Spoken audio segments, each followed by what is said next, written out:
I will certainly evaluate the quality of the production on NCTV.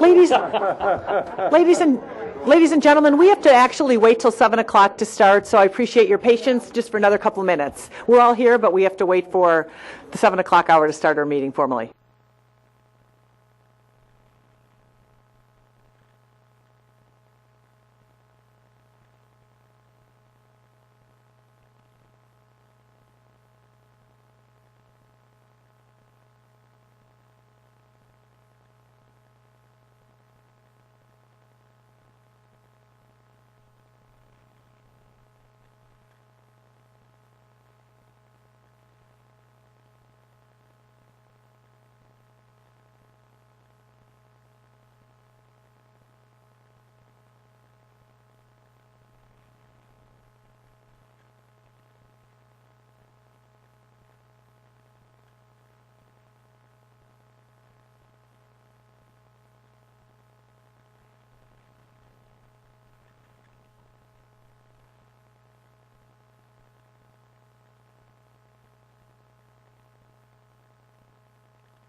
Good evening, everyone.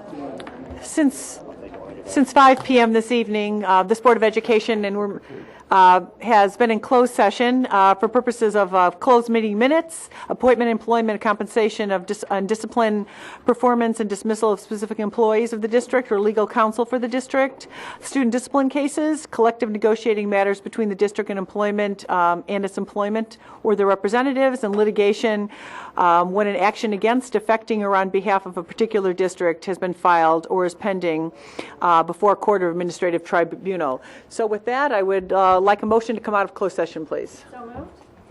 Second? Second? Great. And we have a motion and a second to come out of closed session. All in favor? Aye. Any nays? So we're in open session. So, hold on one. I'd like to welcome everyone this evening. Thank you for coming on a beautiful June evening. I know why most of you are here.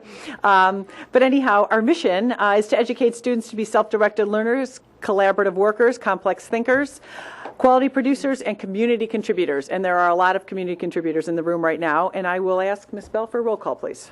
Sure. Student Ambassador present, Stephen Trainer. Board members present, Susan Price, Terry Fielden, Jackie Romberg, Mike Yench, and Kristen Fitzgerald.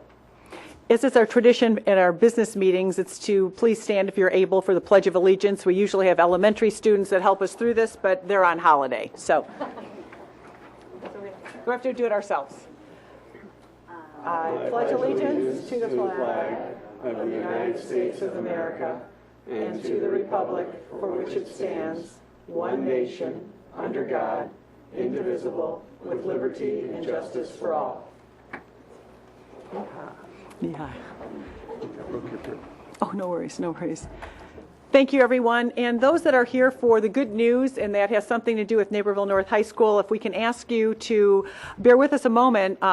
Each year, something very important that we do as board members and the district does, all for the good of the community, is to approve an annual budget. And there's a budget hearing that we're going to go through. It will be somewhat brief. I shouldn't say that. We have some, generally it's not very long, so don't become, and we will have a chance to ask questions later this evening about the budget process as well. So as long as the community understands that and the board, we'll go through our actual hearing process. And let me start by saying on May 6th, we as a board approved a tentative budget for a 30-day review, a public review, and that has been in the this budget, the 13-14 budget, which you'll see around. It's online. It's in paper copies with a lot of trees, unfortunately, was put on display at the libraries for public notice.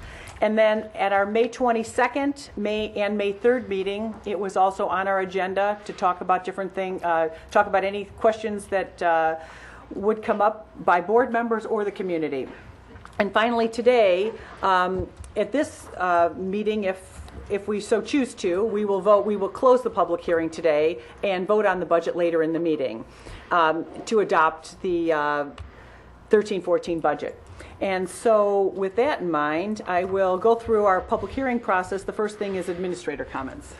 Well, I will give Dave Zager the honor of making any comments that he may have about this particular budget, as it's a unique or special budget for Dave. I would add to what President Romberg said, that the Citizens Finance Advisors for the district have reviewed this budget, and they have a letter of recommendation to the Board of Education on the budget that is included in the public comments. They do endorse the budget, and they spent a great deal of time discussing the financial projection and their concerns for the district into the future as well. Other than that, I think it's been on display as was described for the minimum of 30 days required by statute. And if there are any public comments or if there are any other comments. Okay. Thank you, David. And the next thing we'll come to is public comments on the budget. There will be a public comment section later as well, but this would just be public comments on the 13-14 annual budget for the district. And I would take that as no public comments. And then we'll go to board comments. And again, I'll just remind the board members that this is a discussion with action items, so we can have a robust conversation. Or if there's some comments you would like to make now, you're certainly entitled to do that. Go ahead, Kristen. My first meeting as a board member was the presentation of the budget, so it's an interesting process because it's a very important thing to take on the first meeting. And while I, as a new board member, did not have a role in approving all of these priorities, I think the priorities are the right ones for the district. Dave has presented in many of our past meetings about the operating expenditures and where the money is going, part for all-day kindergarten, part for new wireless upgrades, all things that are very important priorities for our community and our district. I don't take lightly as a board member, and I don't think any of us do, the fact that the budget is an increase, larger than in past years. However, I think we need to make these investments, and they're very important for our community. I think also, looking towards the future, our administration and our board is very concerned about, looking forward to future projections and where our budget is going. I know that many folks have spent countless hours putting together presentations for the Future Focus Forum, which just happened last week. I was not able to be there, but watched it online and thought it was a fantastic presentation outlining to our community the real important decisions that we'll need to make in the future about the budget, especially if our state acts with regard to pensions in this session coming up this week. So I look forward to hearing the views from the community as a part of Future Focus. If you haven't already participated in that process, I really recommend it because we're working to move towards establishing our priorities for future budgets. And I look forward to working on that with the board. And I know that we all want to hear the feedback of the community. We're meeting next month as a part of a planning meeting. Many of us have participated in the Future Focus. We're all hearing the reports of them, and so if you haven't participated, we really we want to hear your views so that we can make sure that the course that we set for the district is one that reflects the priorities of the community. So I compliment those who have put the budget together. I will support it, and I look forward to continuing to work with our community to set our priorities and reflect them in coming budgets. Okay. Any other comments? Budget? Okay, I think at this point we're going to close our budget hearing on the 2013-2014 budget, and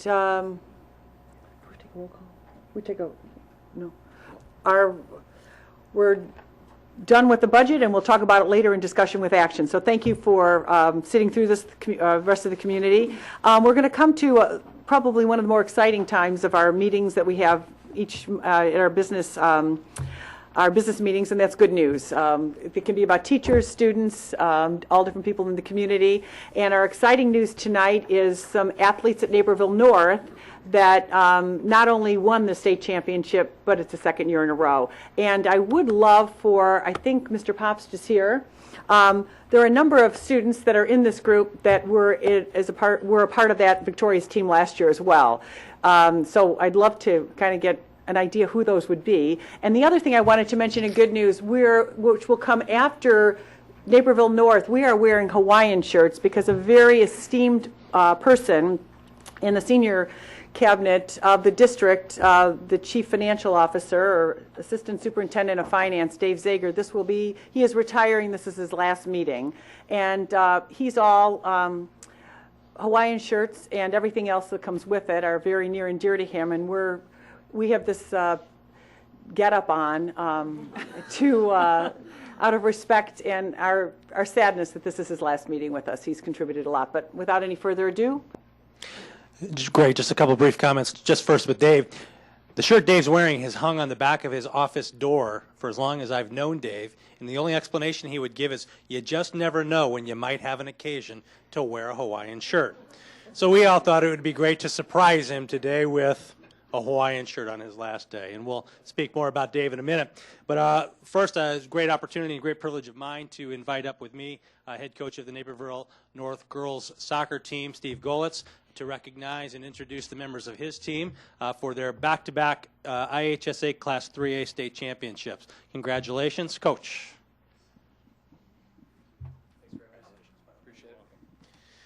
Thanks for having us again this year.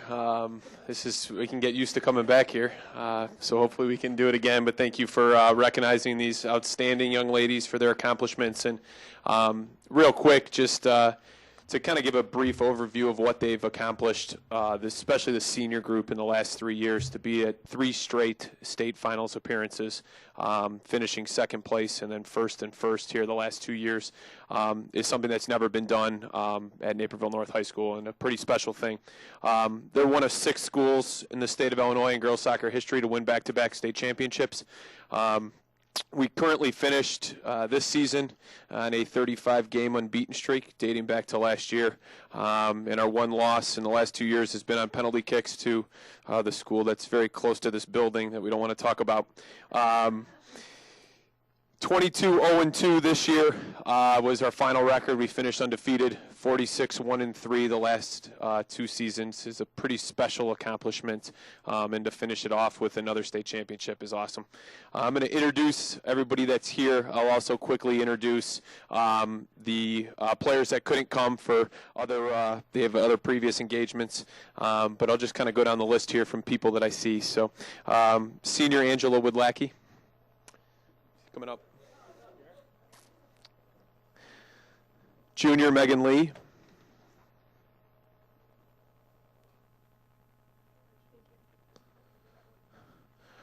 Our fantastic team manager, Jack Hegner.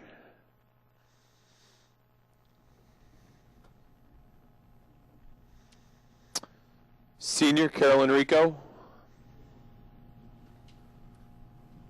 Sophomore Fiona Basinger. Junior Sarah Fetter.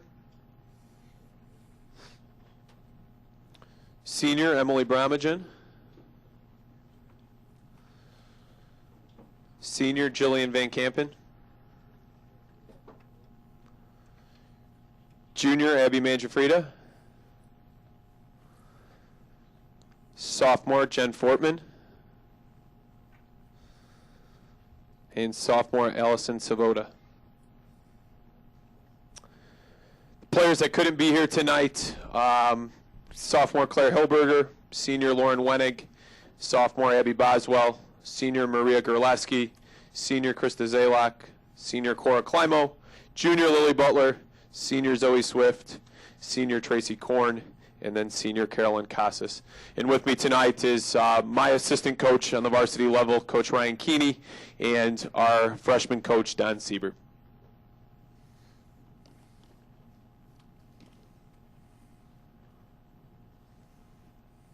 Thanks so much for having us.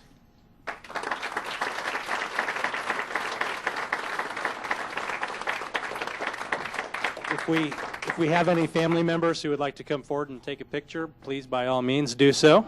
Move in a little bit closer. Yep.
I know they're filing out, but I guess I will take a moment and just say that the weather wasn't so cooperative with the soccer tournament that weekend.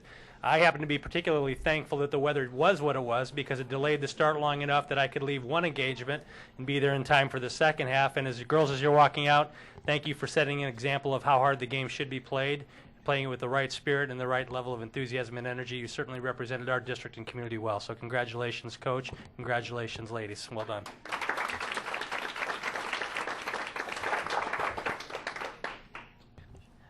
I'm going to kind of put somebody off here. And other good news, typically we don't always call out birthdays, but there's a milestone birthday today.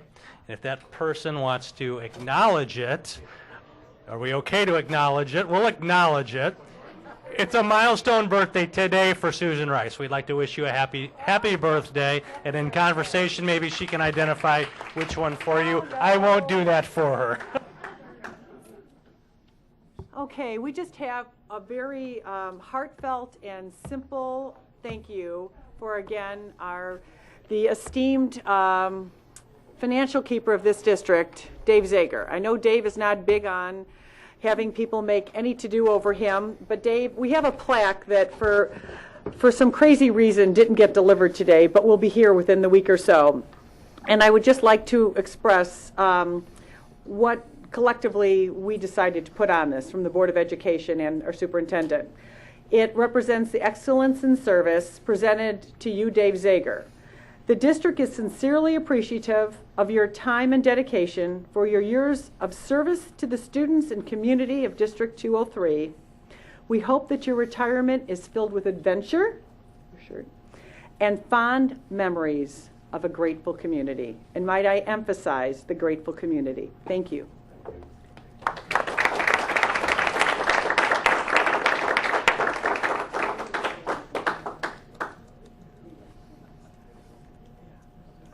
So if anyone has, I said my piece last meeting, but if anyone has anything else they would like to say to Dave, great. But if not, we will let humble Dave. Go ahead. No, I don't. I know that Dave is very humble. It's been an honor and a pleasure to work with you. I hope that you have lots of hunting and fishing and camping and outdoor activities and canoeing and kayaking planned to enjoy some time in the wonderful outdoors. Okie doke. Next part of our agenda this evening is overall public comment. I don't have any slips, but if anybody would like to speak to the board or speak on behalf of themselves or a group, please make yourself available or known. No one. Okie doke. So we will move on to communication. Student ambassadors report, and we have Stephen here. And Stephen, if you can you are which school? I'm sorry. I'm from Naperville Central. Naperville Central, okay. Yes. It's been a good start to the summer. Everything's been going smoothly. Austin was not able to be here tonight. I'm sure you'd say the same. And yeah, looking towards a fun-filled summer. Well, and usually our ambassadors are here during the school year, not necessarily the summer. So thank you so much for coming and making this commitment. I know that's probably not what you'd be wearing on a Monday evening or what you would be doing. So, right. And written communications are here and listed in board docs if you're for your reviewing pleasure. And I will go. Our next item is superintendent staff school report. Great. We have two reports that we're going to share with the community and the Board of Education this evening. The first I will do is an update and an overview of our diversity action plan and work. So if we could have that presentation called up, I will walk the Board of Education through that. The purpose of tonight's update and presentation is to provide you with a brief initial overview of the actions of the committee for the upcoming school year. We'll talk about things that we have planned coming up this coming year. But we're also going to take a moment to look back and reflect on some of the accomplishments from the first year, or for the previous year.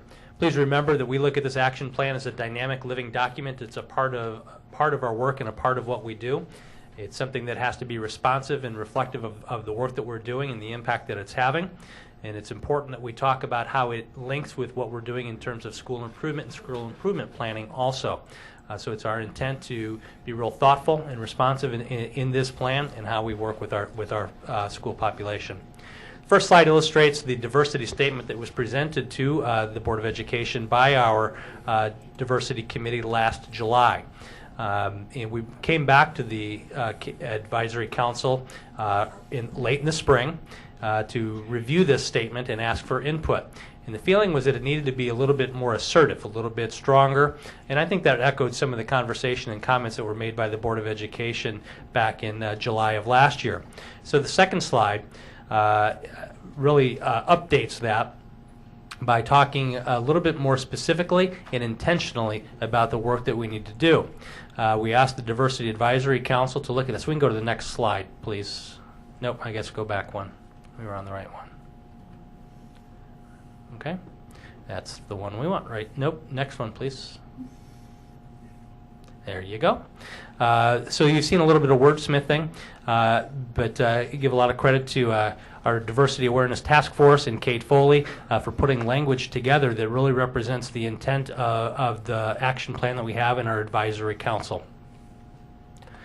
Moving on, we're going to highlight some of the 2012 and 2013 accomplishments. The first bullet point, professional learning for leaders, focusing on culturally responsive practices. Again, Jen Hester and Kate Foley provided the Board of Education an update on the work that we had been doing with our leaders at a previous Board of Education meeting. This year we asked our principals to wear what we called their learning hats, put them in a position of learning and understanding, not so much their leading hats with this. Our intent will be to transition them into that learning and leading hat as we continue to move forward. And we saw this begin to happen already as the previous school year came to a close. During the last update I provided the board on a diversity action plan, we provided some examples of the work being done in some of our schools, and I referred to BB and their look at their changing student population, referred to the Jefferson staff doing their book study on the book Voices, and how our high schools have been considering through their course audit process if their offerings in the course selection are really being responsive to a diverse student population. The second bullet point, we participated in the DuPage County NAACP College and Career Readiness Fair and also the DuPage Regional Office of Education African American and Latino Parents Summit. This year we will host the NAACP College and Career Readiness Fair at Naperville Central High School. I believe that date is August 25th, that's what I thought, at Naperville Central High School. We don't have any confirmation at this time on whether the Regional Office of Education will be hosting a follow-up to last year's initial African American and Latino Parent Summit, but we certainly would be interested in participating in that as we did last year. And then another highlight of this past year was the work of our Human Resources Office to complete an internal audit of our 2012 hiring practices. Carol Hetman and Cheryl Moore conducted this audit and presented findings of their audit to our Diversity Awareness Council as well as to our principals. And one of the big findings that came out of this audit was that our goals and our work has to be intentional in terms of trying to seek and invite a more diverse pool of applicants to vacant positions that we have in our school district. On the next slide, another accomplishment was the establishment of a Community Staff Diversity Awareness Council.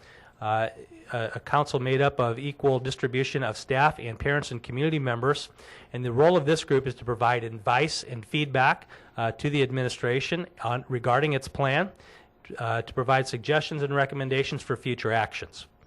We met quarterly over the past year, and we intend to continue with that in this coming year.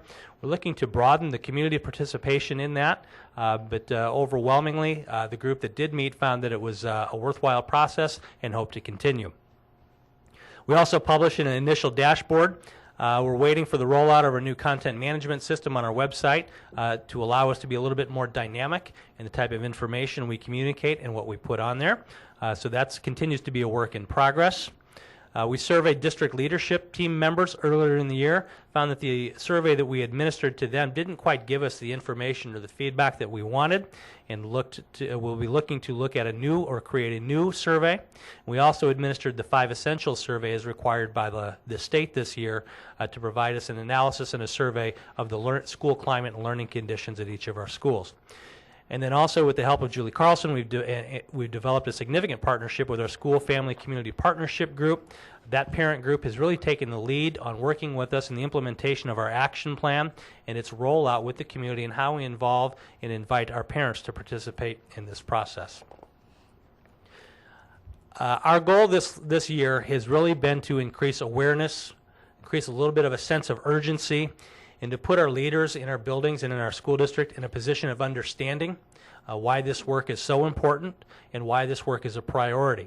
So we believe that through the action plan that we've had in place, our work on school improvement planning, our partnership with SFCP, the work we've done with our Learning for Leaders, and as well as to emerge out of Future Focus 203, we believe we have successfully called attention to the need for a better understanding of diversity within our community. I'd like to call to your attention some of the activities that we have planned for the coming year. As I mentioned at the introduction, please consider this a dynamic, working, living, breathing document, something that is responsive to our needs as our school year progresses. I mentioned in terms of accomplishments, the survey was administered. We are hoping to partner with community resources to be able to administer a new survey, a different survey that may give us the type of intentional information that we need, specifically feedback from our students and from their parents. So we'll be working on creating a new survey different than what we administered this past year. District leadership team meetings will take on a focus monthly that will look at best practices that are occurring at each of our buildings. It's an opportunity for an exchange of ideas and information at our buildings regarding what the work is being done, what work is being successful, so that our buildings may learn from each other.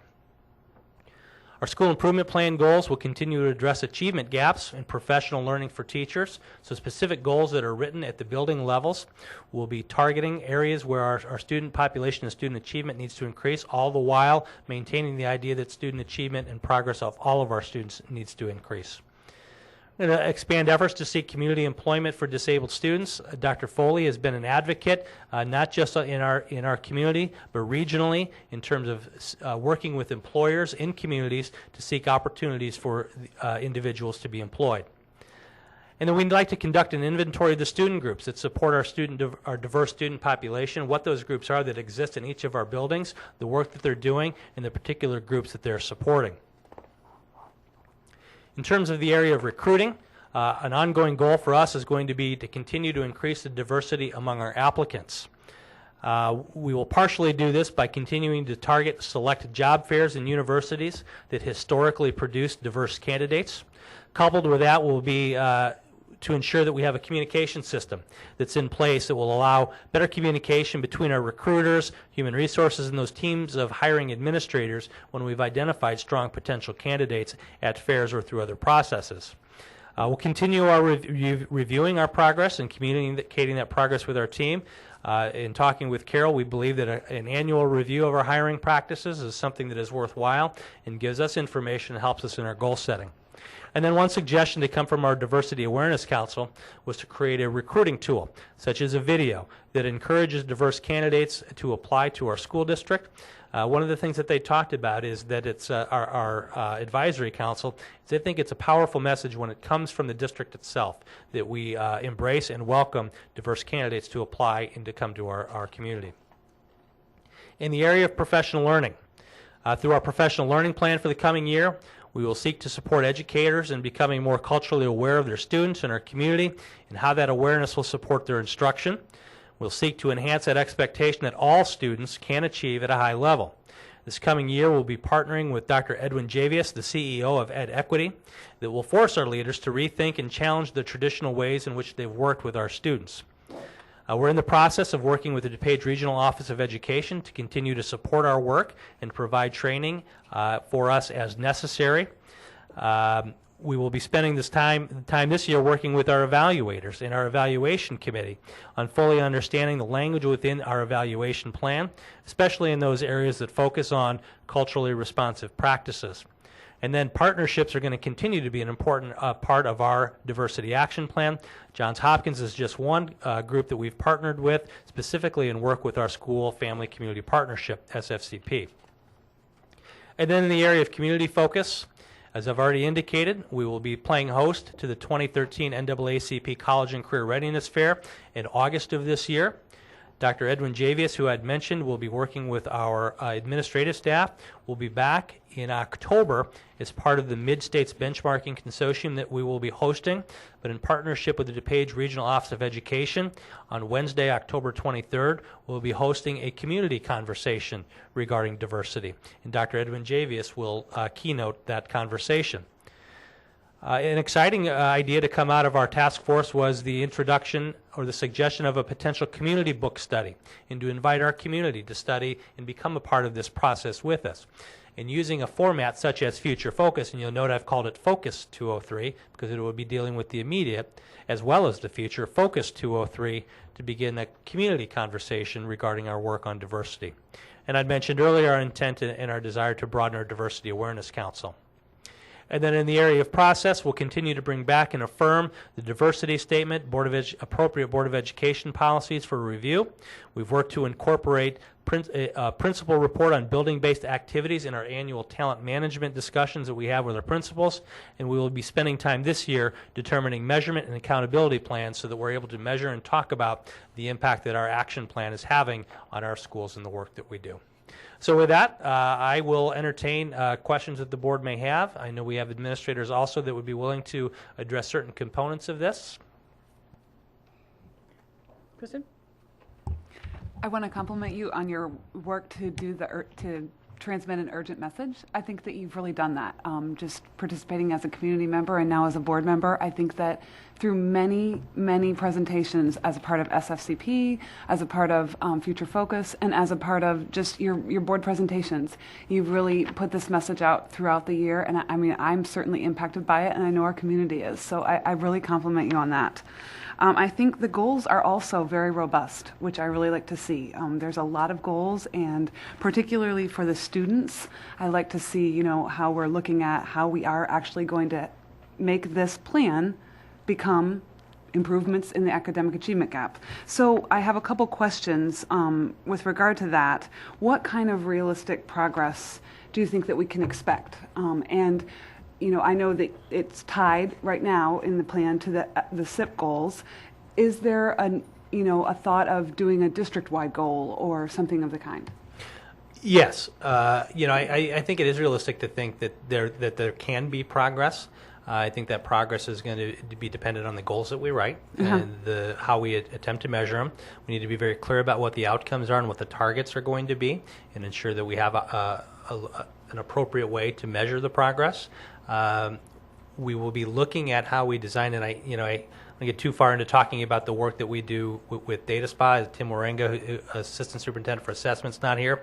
But one of the important things that we're going to have to talk about is how we align all of the individual building goals with district goals. So I think that's an important connection that needs to be made. Okay. My only other comment is just how important I think that parent piece is. I think it was great that we were able to participate in the DuPage ROE conference, and they have done significant work on this subject, and as has SFCP.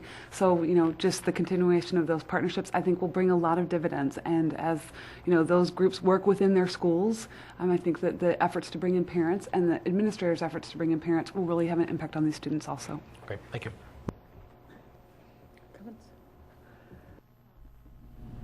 I think my only comment, I know we've talked about diversity and a diversity plan for many years that I've been on the board and some of my fellow board members, and it was almost as if it was an event and it was a meeting and it stopped and started, versus what I think the administrators have put together and Dan has just presented is more of a living, a document that can be a living, ongoing document. It's complex, and I think there's it weaves the entire community in, which is the right answer, with teachers and with students. So thank you. We do. I'm going to quick introduction and then turn it over to Assistant Superintendent for Secondary Education, Bob Ross, to update the Board of Education. At the April 1st and then again at the April 15th Board of Education meeting, Mr. Ross presented to the Board of Education the recommendations for, regarding the co-curricular policy. It was suggested through conversation first at that committee level, where members of that committee recommended to the administration to look into the idea of drug testing, that Bob presented that recommendation to the Board of Education, who then asked that we collect more information. So Bob, as we had scheduled, is going to update the Board of Education on the work that has been done by administration to this point in terms of investigating and researching the background related to this. Bob. Thank you, Mr. Bridges. Good evening. Dan's right. I last spoke with the Board of Education on this topic of the possibility of random drug testing for those students covered by the co-curricular code at the April 1st meeting of the Board of Education. And the topic had come up at the February 25th meeting of the co-curricular code review committee. That's something we do annually. Right. And if you, Bob, can you just explain to the community, of the people at home, that annual meeting, you kicked that off. I know people might have heard this before, but I think it bears repeating. Sure. How this conversation even came up. Sure, I'd like to. Yes, we have a co-curricular code. Students at the high school level who participate in athletics and activities are subject to it. And it spells out expectations, behaviors that we expect of our athletes and participants in activities. And it is our habit to review that each year. And on the committee, we have students, we have parents, we have staff, coaches, and directors, the athletic directors, the activities directors as well, and we have representation from the Board of Education. And I sit on that group as well. And the task of the committee is to review the policy and to see if it still fits. Do we perhaps need to add things? For instance, I think this year we had to make a provision in the code for the robotics club, which was new. We had to put that in there. In past years, we've looked and said, gee, we think this consequence might be a little too strict. This might not be strict enough. And so we have a chance each year to review that. And it was during that session that a suggestion was brought up to say, you know, maybe we need to do more. Should we, the suggestion went, should we talk about the possibility of randomly testing students who participate in these things for drugs? And the idea was that perhaps this would be a way to give students an out, another reason to say no. And it was informative. There was a student at the meeting who said, he said to the adults, he said, you might think that high school students don't do things we shouldn't do because we might say, oh, gee, I'll get in trouble with the co-curricular code. And then he said, we don't think like that. That doesn't work. And as we looked around the table, there were a lot of nods and some questions of the students in the room. And one of the questions was, do you think students would resist temptation and make better choices if there was a possibility that they might be tested? And at least this student said, I think they might. So that's what kind of got the ball rolling. And what we did is began to look into things. You may recall the night that I presented to you. And at that time we said we'd like to go ahead and investigate and find out what we can about that. We are still in that process of investigating. We said we'd come back and give you a status report on June 17th. That's why I'm speaking to you now. And we are not ready to make a recommendation. The administration is not ready to make a recommendation. But I'd like to share with you some of the things we've done, some of the things we've learned.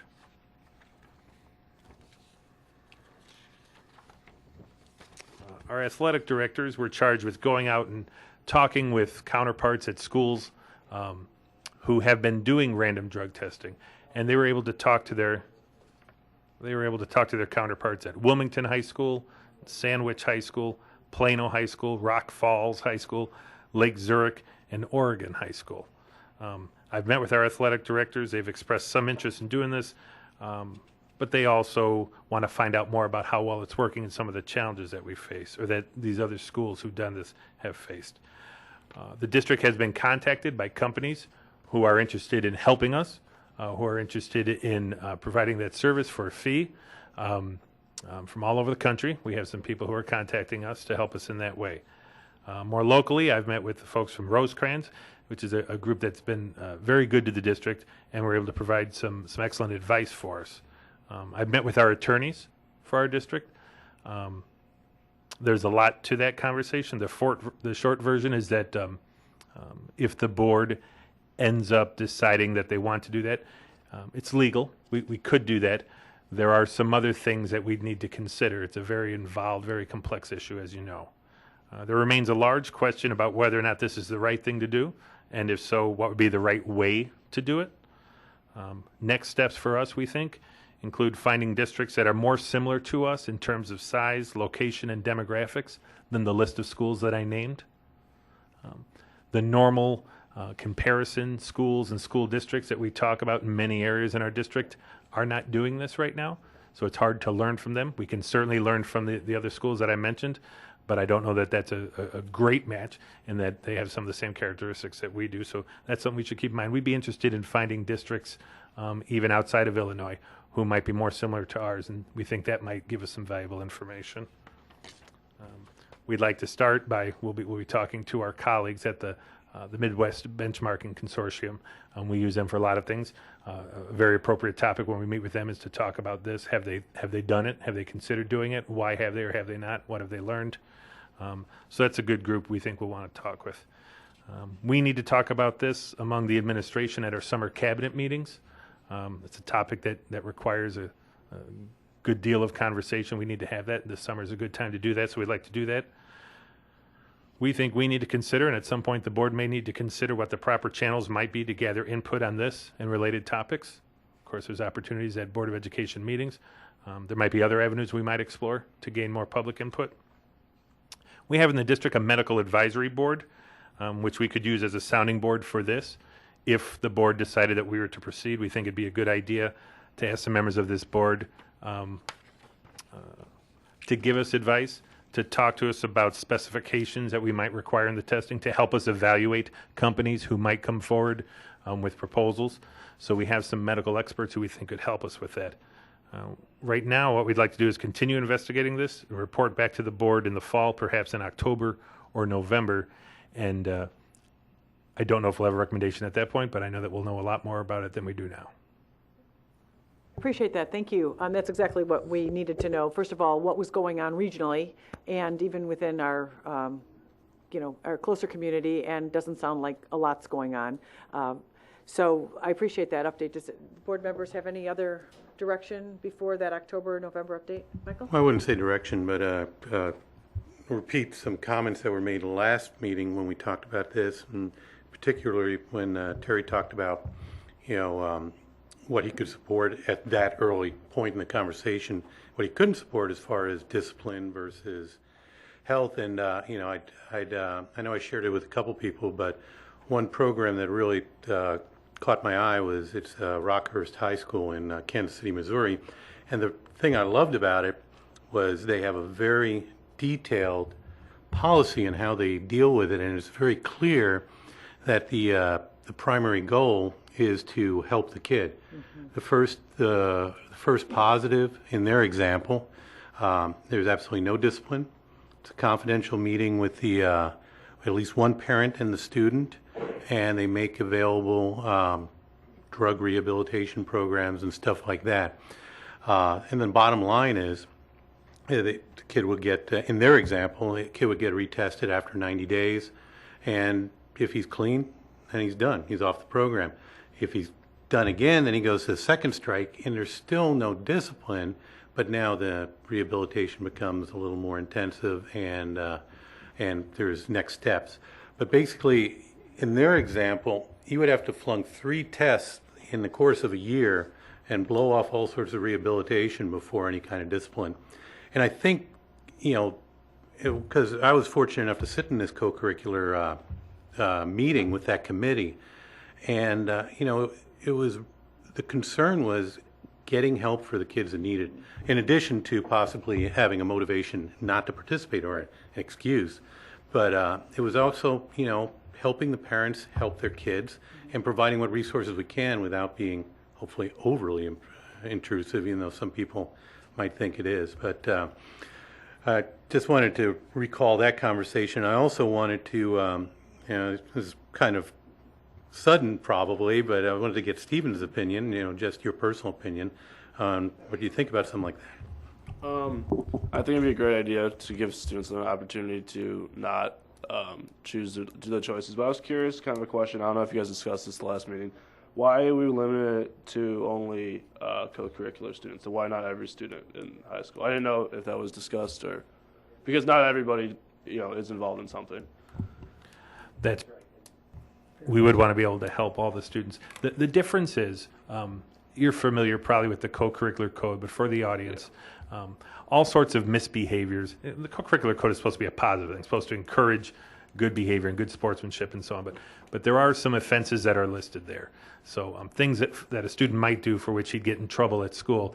If he's an athlete or in activities, if he's covered by the co-curricular code, he faces additional consequences now. That's true today. If 2 students get in a fight and one is an athlete and one's not, they'll both get in trouble at school. If one is covered by the co-curricular code, there are additional consequences, right? Yeah. And the school district can do that and has done that for years in an attempt to encourage students in those activities to behave the proper way and to conduct themselves correctly. And if they don't serve a consequence like that, we say, well, then you're not on the team. We can't, as a school district, say you have to be drug tested or you can't go to school. We couldn't say that.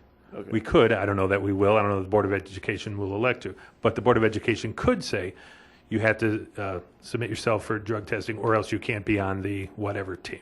That we can do. We can't do it for all students. Okay, that makes sense. But, I think I'm sure there's going to be negative feedback from the community because, it is, I don't know, I feel like some parents be worried about like why and like who has the right to do that. But I think it would be a great idea to regulate some decision making, because I mean we are teenagers, we make dumb decisions, and I think it'd be a good idea. I think just to kind of follow up on Mr. Jensch's comments and then yours also, I think one of the big conversations that we will have to have when we have more information is about what is the intent of the program that we were to suggest. And I think that's part of what I would encourage Bob and the team to be getting that data or that input from other communities that are doing this type of thing. Is what is the goal and the purpose? It sounds like we've identified one here in Rockhurst that we could look at, but what are the goals in order for us then to be able to look at how do we use this, and how do we use this in conjunction with our current co-curricular policy and consequences for other violations of the co-curricular code. How does it all fit together that it is one seamless, cohesive code that addresses student behavior, not just some one-offs. So Bob, I encourage you to continue to seek as many input from as many communities as we can, and we'll move forward with further conversation. Good. Any other questions, comments? Thank you very much. Sorry here. Next, President's report. I do not have one. Any Board of Education reports this evening? And we have a person that didn't get an opportunity to speak during public comment and would like to speak now if everyone can indulge themselves. Mr. Higgins, I'm just going to have to ask you to state your name and your address when you come up to the speaker or to the speaking table. Oh my, he has... and your name and address, please, and if you can just make sure that light... There's two lights, blue lights on. No? Excuse me. My name is Tom Higgins. I live at 725 North Ellsworth. And I had bought a gift for Mr. Zager. And I was slightly tempted to bring it tonight. And I really thought against it because, it's kind of a formal place, and for me to give him. And little did I know. Yes, I'm going to take one before I go. So I dashed home and hoped I'd make it back, and you were too quick. So if I can, since it does kind of fit into the theme, you're going to be able to pick out what color frame you want now. But this was my idea of saying goodbye to Dave.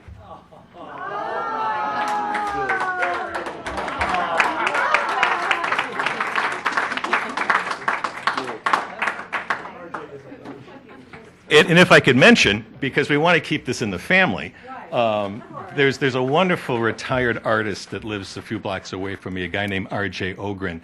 And he is, I think, this year, for the, beginning with you guys, is a substitute teacher and is wildly popular at North because, he does stuff like this on the board, and the kids love it. So anyway. One more time, just for the audience. Oh, sure. The audience at home. You're around the World Wide Web.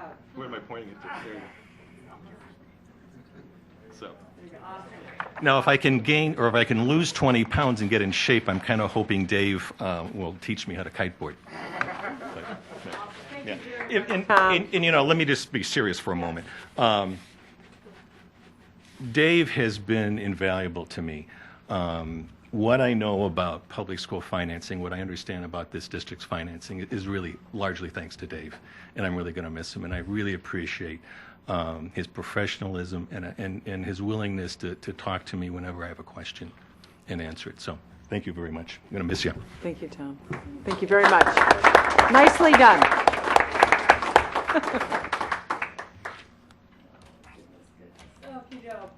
Next on our agenda are monthly reports.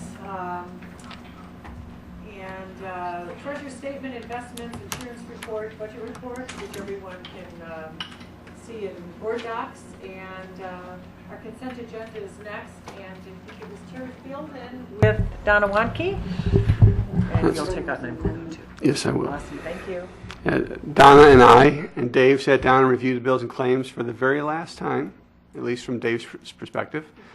And Dave and I have known each other a long time. In fact, Dave was my client at one point before I came as a board member 203. And then our roles were reversed here when I was seated on the board. So it always goes to show you should always treat people with respect, no matter which side of the table you're on, because you never know what's going to happen. So with that, I move approval of warrant number 379628 through warrant number 380388, totaling $20,895,585.62 for the period of May 23rd, 2013 to June 17th, 2013, and consent items number 9.03 through 9.10, excluding 9.02 for separate discussion. Second. Yench, Aye. Price, Yes. Fitzgerald, Fielden, Yes. Romberg, Yes. Small group. Motion carries. Motion carries. No, I was waiting for the other people that aren't here to, so there weren't enough people. I'll vote twice. I don't care. Now I would like to, if I can ask someone for a motion for 9.02 as amended, please. I move approval of item number 902 as amended. Second. Ms. Bell? Fitzgerald, Fielden, Yes. Price, Yes. Romberg, Yes. Yench, Aye. Motion carries. Thank you, everyone. And we're going to move on to our first discussion with action item, 10.01, resolution of the 2013-2014 budget. And as we've talked about earlier in the budget hearing, we've had a number of different meetings that we've talked about it, but I will turn it over to our superintendent to. Not much to add. As we've talked about already and we talked about during the hearing, we have had this on display and have discussed since May 6th. So we'd welcome any questions that you may have prior to your action. I have one additional question, and it relates to the Diversity Action Plan. As I was reviewing the Diversity Action Plan, I was thinking about it in light of the budget, and I wanted to ask, are we confident that the schools in our district that are particularly addressing this achievement gap problem, that they have the resources that they need for those students to help those students grow, as well as the other students who are there? And if we determine through the course of the growing process where we're, the document is changing and we're setting the goals, that additional resources are needed, are we able to do that even though we have the budget already set? I'm going to kind of answer that in a more broad sense. As we begin to look at the Diversity Action Plan really as a component of all that we do, not just as a separate standalone thing off on the side, we need to ensure that we do have procedures in place that will allow a principal, for example, who identifies a particular need in their building as a result of the work that they're doing, to be able to come to us and ask for or to work with our administration here on maybe changing priorities or changing location of dollars. So certainly one thing that we need to make sure that we do is have a flexible process in place so that we can respond. Okay. Questions? Comments? Dave? Any questions about? Okay. I'll entertain a motion. I move approval of item number 10.01, resolution for budget 2013-2014. Second. We have a motion and a second on the floor for the resolution of the budget for 2013-2014. And I'll ask one more time, any comments or discussion items? And not having any, Ms. Bell, roll call, please. Romberg, Yes. Yench, Aye. Fitzgerald, Fielden, Yes. Price, Yes. Motion carries. Thank you.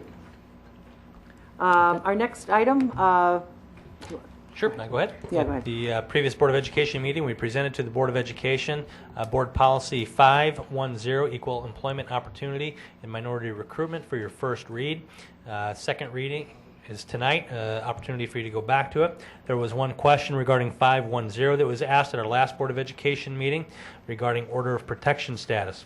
Order of Protection status is covered by the Illinois Human Rights Act. It means a person's status is being protected under an order of protection issued pursuant to the Illinois Domestic Violence Act of 1986 or an order of protection issued by a court of another state. So legal obligation based on statute that this be included in the policy. And as I indicated at the first reading, the policy has been reviewed by legal counsel and it is consistent with Illinois State Board of Education model policy. Do we want to roll up, Ms. President, do we want to roll up 10.02 and 10.03 together? If there were any questions or comment about that, and we can just move on them. we can do that. I would act on them separately. Okay. briefly, but then There's another I can make question. all my comments at one time. But so we can do that. But let's Okay. act on them separately. Okay. All right. Second reading on 710, which is equal educational opportunities for students. Question was asked at the last Board of Education meeting about the inclusion of age in policy 710 when we have compulsory school attendance laws for our students. But under the Age Discrimination Act of 1975, school districts must ensure that there is no discrimination of students on the basis of age. The law also requires that each district identify a coordinator who is in charge of compliance with the law. This should be the same individual who is the coordinator who ensures the other parts of our policy. So it is again required, based on law, under the Age Discrimination Act of 1975, to be included within the policy. Okay. So I move approval of item number 10.02, equal employment opportunity and minority recruitment. Okay, we have a motion on the floor for this for the equal employment opportunity and minority recruitment, and a second. Any further discussion or questions, please? Ms. Bell? Price? Yes. Romberg? Yes. Fitzgerald? Fielden? Yes. Yench? Aye. Motion carries. I move approval of 10.03, second reading policy number 7.10, equal educational opportunities. Okay, we have item number 10.03. We have a motion and a second on the floor for equal educational opportunities. Any further discussion or comments? Okay, Ms. Bell, please. Fielden? Yes. Price? Yes. Yench? Aye. Romberg? Yes. Fitzgerald? Motion carries. Okey-doke. And then finally, at our last Board of Education meeting, Dave Zager presented to the Board of Education a recommendation regarding the self-funded employee medical, dental, vision, and prescription drug plan.